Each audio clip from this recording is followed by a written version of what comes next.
আসসালামু আলাইকুম রহমতুল্লাহ। সম্মানিত দিনী ভাই ও বোনেরা, আজকের এই ভিডিওতে সূরা ক্বারিআহ সহিহ শুদ্ধ করে আপনাদেরকে শেখানোর চেষ্টা করব ইনশাআল্লাহ। প্রিয় দর্শক, সূরাতুল ক্বারিআহ কুরআনুল কারীমের 30 নং পারার অন্যতম একটি সূরা। তো সূরাটি আপনারা অনেকে পারেন, আবার অনেকে সহিহ শুদ্ধ করে পড়তে পারেন না। তো যারা পারেন না, আজকের এই ভিডিও থেকে শুদ্ধ করে আমার সঙ্গে ঠোঁট নাড়িয়ে আমি যেভাবে বলবো আমার সঙ্গে সঠিকভাবে শেখার জন্য চেষ্টা করুন। আমার সঙ্গে কয়েকবার বললেই সূরা ক্বারিআহ মুখস্থ হয়ে যাবে এবং সহিহ শুদ্ধ উচ্চারণ হয়ে যাবে। তো আর যদি আপনারা এই নামাজের ছোট ছোট সূরা কেরাত, দোয়া ইত্যাদি শিখতে চান, তাহলে আমাদের চ্যানেলে ভিডিও দেওয়া আছে, আপনারা ভিডিওগুলি দেখে শুদ্ধ করে এই ছোট ছোট সূরাগুলি শিখে নিতে পারেন। তো চলুন আজকের সবক সূরা ক্বারিআহ শুরু করা যাক। আউযু বিল্লাহি মিনাশ শাইতানির রাজীম। বিসমিল্লাহির রহমানির রহিম।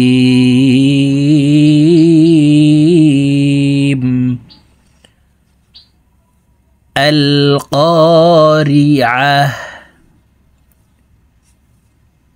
মাল ক্বারিআহ।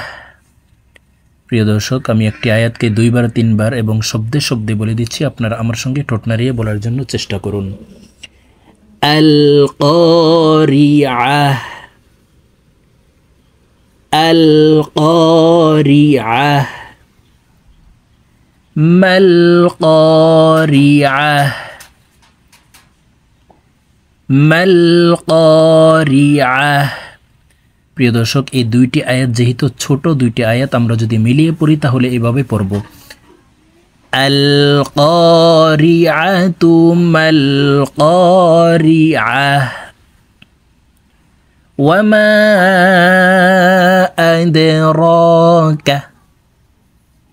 প্রিয় দর্শক, আপনারা আমার সঙ্গে বলার জন্য চেষ্টা করুন। ওয়া মা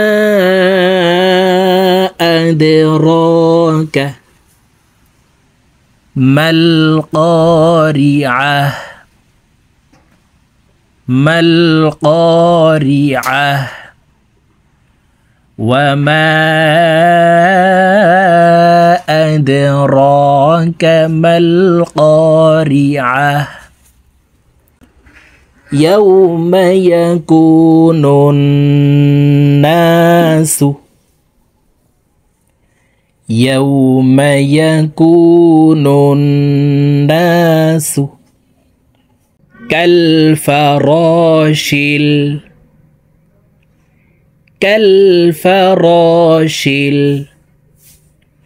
يوم يكون الناس كالفراش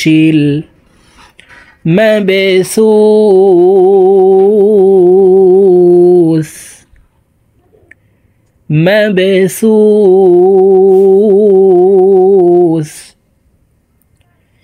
يوم يكون الناس كالفراش المبثوث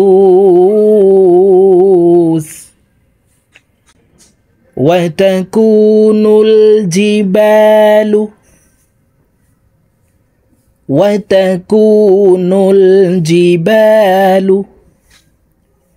كالعهن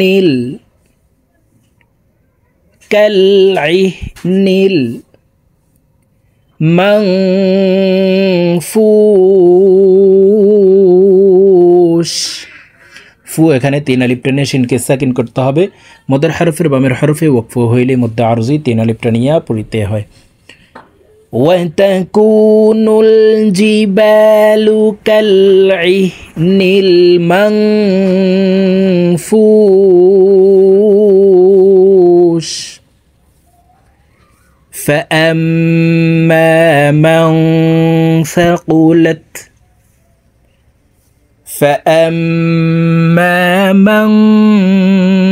ثقلت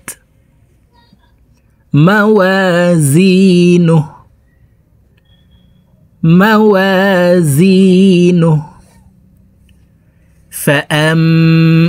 এখানে ওয়াজিব গুন্না হারকতের বামে মিমের উপরে তাসদিদ আছে, এই কারণে এই জবরওয়ালা আলিফটি অর্থাৎ হামজাটি তাসদিদওয়ালা মিমের সাথে 3 সেকেন্ড পরিমাণ গুন্নাহ করে ধরে রেখে পড়ব।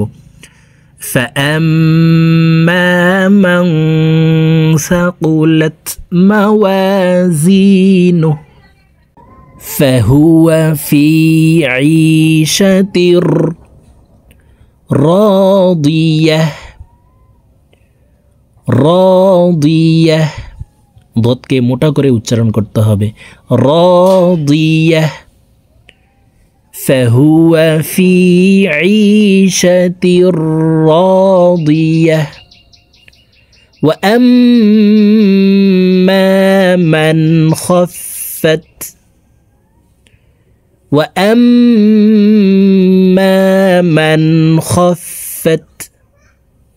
موازينه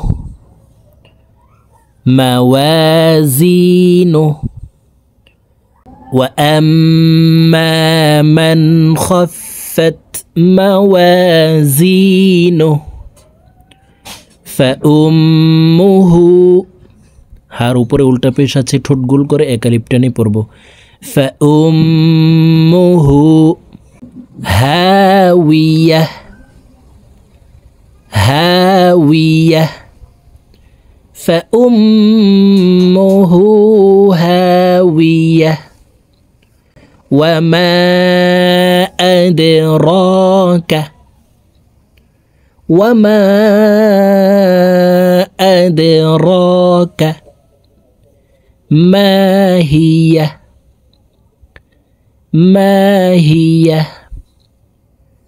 وما أدراك ما هي نار حامية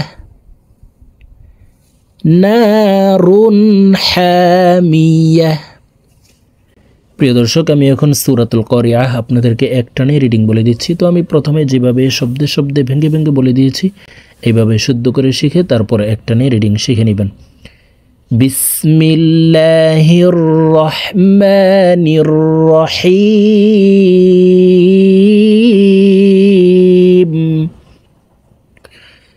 আল কারিআহ মাল কারিআহ। আমরা যদি এই ছোট দুইটা আয়াতকে মিলিয়ে পড়ি তাহলে এভাবে পড়তে হবে আল কারিআতু মাল কারিআহ ওয়ামা আদরাকা মাল কারিআহ ইয়াউমা ইয়াকুনুন নাসু কাল ফারাশিল মাবসুস